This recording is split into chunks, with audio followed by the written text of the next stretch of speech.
வணக்கம். இலங்கை செய்திகளுடன் நான் நிரோஷன். விரிவான செய்திகளுக்கு முன் தலைப்புச் செய்திகள். ஜனநாயக ஆட்சியின் அடிப்படை தூண்களாக சட்டவாக்குத்துறை, நிறைவேற்றுத்துறை, நீதித்துறை ஆகியவற்றின் சுதந்திரம் பாதுகாக்கப்பட வேண்டும் என்று சஜித் பிரேமதாச வலியுறுத்தல். பொருளாதார நெருக்கடியை திசை திருப்பும் நோக்கிலே இளைஞர்களின் கைதுகள் மற்றும் குற்றத்தடுப்பு நடவடிக்கைகளை அரசாங்கம் பயன்படுத்தி வருவதாக நாமல் ராஜபக்ச குற்றச்சாட்டு. 2.5 பில்லியன் டாலர் மோசடி செய்யப்பட்ட சம்பவம் அரசின் நிர்வாகம் மற்றும் இணைய பாதுகாப்பு கட்டமைப்பில் உள்ள பலவீனங்களை வெளிப்படுத்துவதாக அரசாங்க நிதி பற்றிய குழு தெரிவிப்பு. நீர்கொழும்பு சிறைச்சாலை மோதல் சம்பவத்திற்கும் தொடர்ந்து சில எதிர்க்கட்சிகள் அரசுக்கு எதிராக முன்வைக்கும் குற்றச்சாட்டுகளுக்கும் தொடர்பு இருப்பதாக சந்தன சூர்யாராட்சி கருத்து. தொடர்வது விரிவான செய்திகள். ஜனநாயக ஆட்சியின் அடிப்படை தூண்களாக சட்டவாக்கத்துறை, நிறைவேற்றுத்துறை, நீதித்துறை ஆகியவற்றுடன் சுதந்திர ஊடகமும் முக்கிய பங்காற்றுவதனால் அதன் சுதந்திரம் பாதுகாக்கப்பட வேண்டும் என்று எதிர்க்கட்சித் தலைவர் சஜித் பிரேமதாச வலியுறுத்தியுள்ளார். ஐக்கிய மக்கள் சக்தியின் அரசியல் பீட செயலமர்வில் உரையாற்றியிருந்த அவர், தற்போதைய அரசாங்கம் ஜனநாயக உரிமைகள், கருத்து சுதந்திரம் மற்றும் பாராளுமன்றத்திலே பேசும் உரிமைகளை கூட கட்டுப்படுத்தி வருவதாக குற்றம் சாட்டினார். தேர்தல் காலத்தில் வழங்கப்பட்ட வாக்குறுதிகள், குறிப்பாக விவசாயிகளுக்கு நெல்லுக்கான உத்தரவாத விலை உள்ளிட்ட உறுதிமொழிகள் நிறைவேற்றப்படவில்லை என்றும் அவர் தெரிவித்திருந்தார். மேலும் விதை, உரம், விவசாய ரசாயனங்கள் மற்றும் மனித ஜானை மோதல் உள்ளிட்ட விவசாயிகளின் பிரச்சனைகள் குறித்து நாடாளுமன்றத்தில் பேசுவதற்கே தடைகள் ஏற்பட்டுள்ளதாகவும், தற்போதைய அரசாங்கத்தின் செயற்பாடுகள் கடந்த அரசாங்கத்திலிருந்து வேறுபட்டதாக இல்லை என்றும் அவர் விமர்சித்துள்ளார். நுண், சிறிய மற்றும் நடுத்தர தொழில் முனைவோருக்கு தேவையான நிதி மற்றும் சலுகைகள் வழங்கப்படாமல் பெரும் வர்த்தகர்களுக்கு அரசின் ஆதரவு செலுத்தப்படுவதாகவும் அவர் குற்றம் சாட்டினார். அத்துடன் நீதித்துறையின் சுயாதீனத்திற்கு அழுத்தம் கொடுக்கும் நடவடிக்கைகள் முன்னெடுக்கப்படுவதாகவும், நீதியரசர்களின் ஓய்வு பெறும் வயதை உயர்த்தும் முயற்சிகளுக்கு எதிராக ஐக்கிய மக்கள் சக்தி தொடர்ந்தும் குரல் கொடுக்கும் என்றும் சஜித் பிரேமதாச தெரிவித்துள்ளார். மேலும் நாட்டை முன்னேற்றம் சரியான அரசியல் பாதையில் தங்களுடைய கட்சி பயணித்து வருவதாகவும் அவர் குறிப்பிட்டுள்ளார்.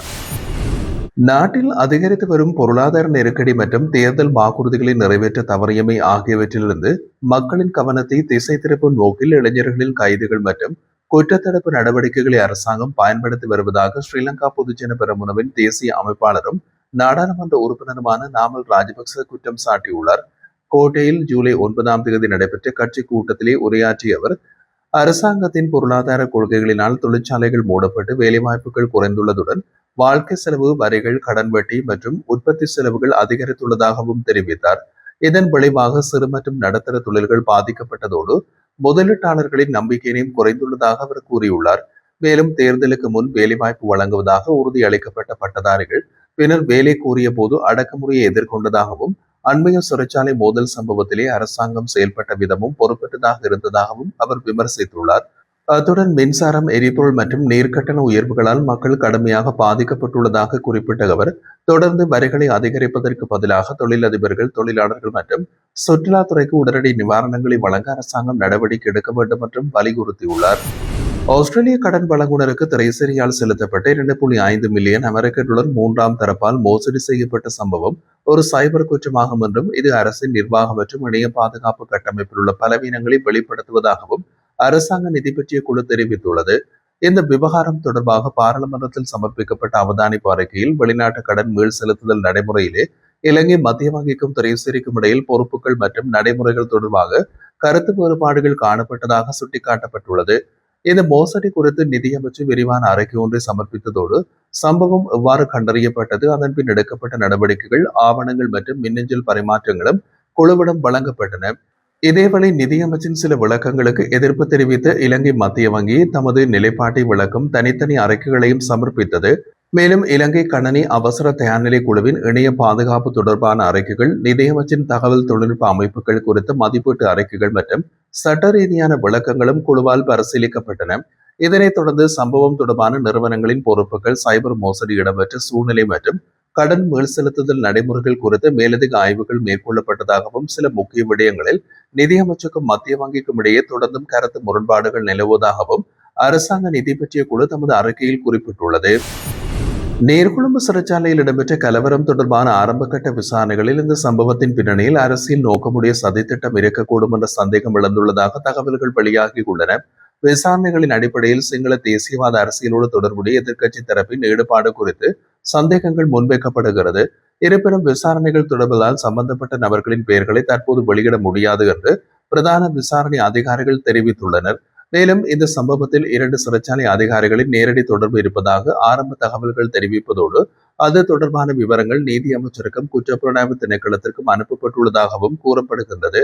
அதில் ஒருவரான அதிகாரி முதல் நாள் பதட்டம் தணித்திருந்த நிலையில் சம்பவத்தோடு தொடர்புடைய கைதி ஒருவரை காரணமின்றி தாக்கியதாகவும் அதன் பின்னரே சிறைச்சாலை விசேட படையினர் மீது தாக்குதல் இடம்பெற்றதாகவும் விசாரணைகளில் தெரிய வந்துள்ளதாக குறிப்பிடப்படுகிறது. பின்னர் அவர் சிறைச்சாலையினையும் தனது உத்தியோகபூர்வ இல்லத்தையும் விட்டு வெளியேறியதாகவும் தெரிவிக்கப்படுகின்றது. அதேவேளை சிறைச்சாலை விசேட படையினரை கலவர பகுதிக்குள் அனுப்பிய விதம் தொடர்பாகவும் கேள்விகள் எழுந்துள்ளன. நிலைமையை கட்டுப்படுத்துவதற்கு வானத்தை நோக்கி எச்சரிக்கை துப்பாக்கி சூடு நடத்த அனுமதி கோரப்பட்ட போதிலும் அது மறுக்கப்பட்டதாகவும் இதனால் அதிகாரிகள் பெரும் ஆபத்தை எதிர்கொண்டதாகவும் தகவல்கள் வெளியாகியுள்ளன. இந்த அனைத்து சம்பவங்களையும் அடிப்படையாக கொண்டு கலவரத்தின் பின்னணியில் அரசியல் சதி இருந்ததா என்பது குறித்து விசாரணைகள் தீவிரப்படுத்தப்பட்டுள்ளது. அதேவேளை சில அரசு நிறுவனங்களில் உள்ள ஊழல் அதிகாரிகளின் செயல்பாடுகள் அரசாங்கத்தின் நிர்வாகத்தை பாதிக்கிறது என்ற குற்றச்சாட்டுகளும் முன்வைக்கப்பட்டுள்ளன. நீர்கொழும்பு சிறைச்சாலையில் ஏற்பட்ட மோதல் சம்பவங்களுக்கும் அதனைத் தொடர்ந்து சில எதிர்க்கட்சிகள் அரசாங்கத்திற்கு எதிராக முன்வைக்கும் குற்றச்சாட்டுகளுக்கும் தொடர்பு இருப்பதாக ஆளும் கட்சி நாடாளுமன்ற உறுப்பினர் சந்தன சூரியாராச்சி தெரிவித்துள்ளார். ஊடகவியலாளர் சந்திப்பில் கருத்து தெரிவித்த அவர் ஆதாரமற்ற குற்றச்சாட்டுகளை முன்வைத்து நடைபெற்று வரும் விசாரணைகளின் திசையை மாற்ற எதிர்க்கட்சிகள் முயற்சித்து வருவதாகவும் குற்றம் சாட்டினார். மேலும் சிறைச்சாலைக்குள் உள்ள சில தரப்பினரும் அரசாங்கத்தின் நடவடிக்கைகளுக்கு இடையூறு ஏற்படுத்தும் முயற்சிகளில் ஈடுபட்டு வருவதாக அவர் கூறினார். சிறைச்சாலையில் உருவாகியுள்ள பதற்றமான சூழ்நிலைகளுக்கும் வெளியில் எதிர்க்கட்சிகள் முன்னெடுத்து வரும் அரசுக்கு எதிரான பிரச்சாரங்களுக்கும் இடையே தெளிவான தொடர்பு காணப்படுவதாக சந்தன சூரியாராச்சி மேலும் தெரிவித்தார்.